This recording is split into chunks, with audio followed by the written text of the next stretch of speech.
அனைவருக்கும் வணக்கம். சற்றம் கிடைத்த முக்கிய அறிவிப்பின்படி தமிழ்நாடு சட்டசபை முடிவுகள் 2026ஆம் ஆண்டு தற்போது நிலவரப்படி தமிழகத்தில் யார் முன்னிலையில் உள்ளனர், மீண்டும் யார் முதலமைச்சராக பதவியேற்க போகிறார்கள் என்பது பற்றி இந்த வீடியோவில் முழுமையாக பார்க்கலாம். வீடியோவை ஸ்கிப் பண்ணாம பாருங்க. இந்த வீடியோ உங்களுக்கு பிடிச்சிருந்தா லைக் பண்ணுங்க. டிவிகே தலைவர் விஜய் அவர்கள் தற்போது வரை பார்க்கும்போது 108 தொகுதிகள்ல முன்னிலையிலும் வெற்றியிலும் உள்ளனர். அதாவது 67 தொகுதிகள்ல முன்னிலை வகித்துள்ளனர். இரண்டாவதாக வெற்றியாக 41 இடங்கள்ல வெற்றி பெற்றதாகவும் தற்போது அறிவிக்கப்பட்டனர்.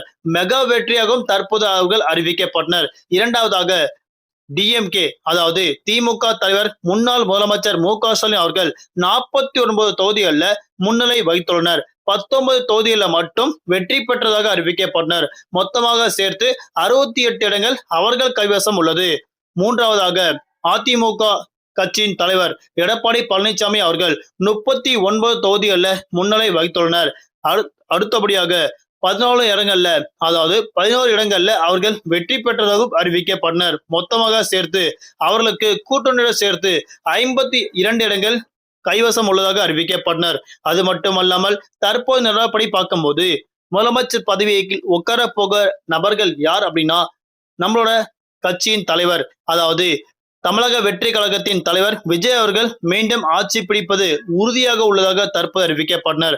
அது மட்டுமல்லாமல் மதுரை கிழக்கு தொகுதியில் அமைச்சர் மூர்த்தி தோல்வி அடைந்துள்ளனர். தாவேகா வேட்பாளர் கார்த்திகேயன் 16,547 வாக்கு வித்தியாசத்தில் அமோக வெற்றி பெற்றதாகவும் அறிவிக்கப்பட்டனர். வேப்பநலை தொகுதியில் அதிமுக முன்னாள் அமைச்சர் கே.பி. முனுசாமி அவர்கள் பின்னடைவை சந்தித்துள்ளனர். திமுக வேட்பாளர் சீனிவாசன் 326 வாக்குகள் வித்தியாசத்தில் முன்னிலையில் உள்ளதாக தற்போது அறிவிக்கப்பட்டனர். மீண்டும் அடுத்த நல்ல வீடியோவில் சந்திப்போம். நன்றி, மிகப்பெரிய வணக்கங்கள்.